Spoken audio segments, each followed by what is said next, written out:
Bohdan, Temnyk. You just came off the back of a second place at Worlds and you decided to play the same archetype again. What's that about? I own no other cards, so I decided to play my ALTERGEIST strategy with mixed match rarities. I've got Euro print cards, American cards. It's pretty good. Nice. Luckily, the only thing I've really changed is the sleeves on this deck, so let's get started.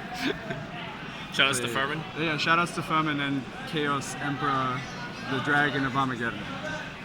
So I played ALTERGEIST this weekend. I played this one. It's really good against Pure, and it's just good against like general matchups when they start slow, and it's good with Village, which is in my side deck.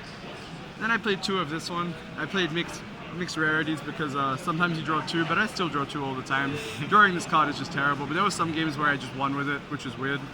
And then 3 Marionetta. You have to play 3. Some people play 2. That's incorrect. Then 3 Multi-Faker. That's like the standard lineup. It's pretty good. Like, what other ones would anyone want to play? You can play the level 1, I guess. That'd be kind of cool. Oh, just kidding. I do play the level 1. My bad. That was strictly intentional. 3 Ash again.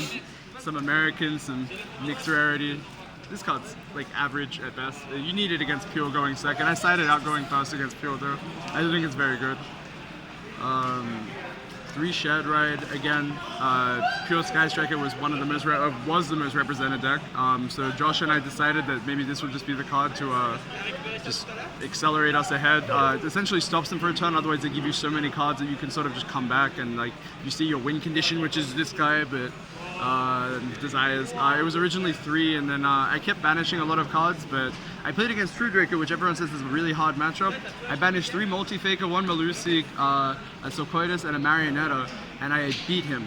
So that was very fun. So True Draco is the buy. Then I played the God card, which literally won me so many games it should be banned. And then I played these. Where's my... There he is. I played these. Maybe a second of this would be okay if I played more Desires, but again, like this is a card that isn't good unless you're already playing, so it's whatever. And then mixed rarities again. I'd rather set this with Marionetta than draw it, but sometimes drawing it is okay. I feel like if you play Duality, you could probably play 3. It's pretty good. Then I played 3 Heavy Storm Duster, which is like just overlaps across like the entire field except for like weird decks like Goki. Even then you can hit mid-breaker field with it, which is cool. There's also like a cool interaction that I learned this weekend where if your opponent has, let's say, impermanence lined up with like, in theory we'll say a floodgate, but like how about here we'll say like a personal spoofing, and you have this set and they have like another set card. If they activate impermanence targeting your monster in this lineup, like in chain to this, you can chain this and then like kill this, and then people just don't read the card. It won't negate the spoofing anymore. Wild. So that was pretty cool. Learning that this weekend was great. I'm going to use that in some events, hopefully. Then I played 1 Judgment, again, the God card. Probably shouldn't be legal, but it's fair enough that it is. Alongside Judgment was these ones. This is really good against Pure. I think this is probably like one of the best cards of like the weekend. I've seen a lot of people just say like, I've just lost straight up to like Warning or Strike. It's really good when they're already playing like going first, and then going second you can just set it. And they're not winning if they're not like linking or summoning, and they only have so many ways to summon dudes and get back Rays, and like there's only 3 Rays in a deck. They see it as often as they want, but there's still only 3 Rays in a deck, so you'll just activate this and cut them off Ray, which is basically the whole premise of the deck. Cut them off Ray and then hope for the best. 3 Spoofing, standard. 3 Mind Crush. This wasn't in my deck. It was kind of average, but then in practice in the entire tournament it was just insane. There's some times where you have to hold back like a kind of like semi-high value card, but then this also acts as a high value card. Drawing 2 is also really good. I think you have to play 3 given the field like in Europe, but I can see myself, like, I generally side 1 out going second. It just doesn't seem as good as some of the other cards that I'm siding in, but like when you draw 2 it's just insane. Against engages it's insane, like when your opponent adds 2 engages, you know? Impermanence, again, I think this card isn't very good. The only reason it's in this deck is because it's a trap, and I can impermanence Multi-Faker, which doesn't happen. That's a lie. That's like one of those top 10 spooky facts or something. But yeah, like this card's just awful. So I don't think it deserves the price tag that it has. But if you're playing ALTERGEIST, you actually just have to have this card. I played 41 cards. Okay. extra deck was 3, this. Generally, these are the only cards you summon. I side Mind Control, which is why I use this. And then we have a bunch of cool like utility cards. So Unicorn, I summoned this a couple times, I guess. This one I summoned off Waking the Dragons. This one comes up against Pure again, cut off the Ray. Just a lot of stuff that climbs like from the Hextears and the Link Reaver sticking on board. Hextear just like can replace itself getting a manifestation or any other card, which is just really powerful. So like making one of these is fine. Phoenix never came up, but again, like utility card. This never played Gorky or Hero or anything, so irrelevant. I sided Cherries, probably shouldn't have. This outs random big monsters and also has like some OTK potential when you have like multiple dudes and you have to like try and kill them in one turn, maybe because of time or like they're putting you on a clock with something else. Clara, Village, but I don't think it's like as needed. It's generally just not that good. A second Link Reaver almost would have been a lot better, given like people are playing Shark Cannon and like there's some Call by the Grave in the format, but it's whatever. Ningrisu, basically the same as Unicorn, except like it doesn't target. That's kind of cool.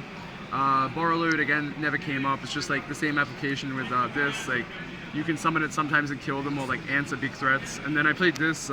This one just randomly won me games with like Waking the Dragons because people don't respect set cards. And when they do, it's generally good for you as well because you want to be able to flip your cards when you want to, not when your opponent forces you to. Which is why I originally didn't like Strike, but Strike is just so high value that you just have to play it now. Right. Then my side deck was just way more cards for Pure, I guess. 2 and 2. This only when I'm going first. This is just Cold Wave going second. Like they have to answer it, and when they have Twin, you can like give them really uneven trades, which I think is insane. It's just another win condition against Pure, and then like some other spell heavy decks. Just sticks to the board like Imperial, I guess. And then I played this one. Just going first against most decks that have removal, and like against Draco, it's like really, really strong. I regret siding 3. Maybe it just should have been 2. Josh said it's just like one of the better cards, but I don't think it is. Against Draco, I resolved 2 of these, and I summoned a Ultimate Falcon pointing below a Link Reaver. He answered my board, and then he killed another one. I still had the Falcon, mind you. So I summoned a Borrow Sword up top, and his Gozen was just irrelevant because they're both darks, which was actually really cool against Draco. 2 Mind Control, steal the Ray, cut them off the Ray. Ray doesn't exist. This, I don't side this against Pure. I think it's terrible against Pure. They just accumulate so many cards, and like this is just like a -1 and it doesn't achieve anything. So I only sided against Gorky. I thought about it against the mirror match, but I don't think it's worth it. The games like where they hex you multiple times, like those are the games that you're probably losing anyway because they have more cards than you do. And like this taking away a card just doesn't help you.